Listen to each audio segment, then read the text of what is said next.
Здравствуйте, ребята! Суммативное оценивание за раздел «Кем хочу стать, когда вырасту?». Прочитайте текст. Выполните задание к тексту. Определите жанр художественного стиля. Жанр данного произведения – стихотворение.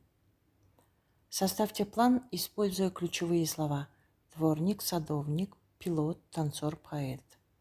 Дворник заметил грязную лавочку. Садовник заметил вредную бабочку. Пилот заметил погодку. Танцор заметил походку. Портной заметил, кто как одет. Кто что заметил, заметил поэт.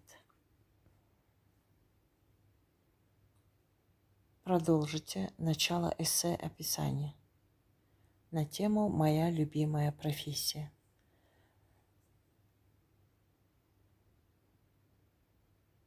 Вот образец эссе описания на тему «Моя любимая профессия».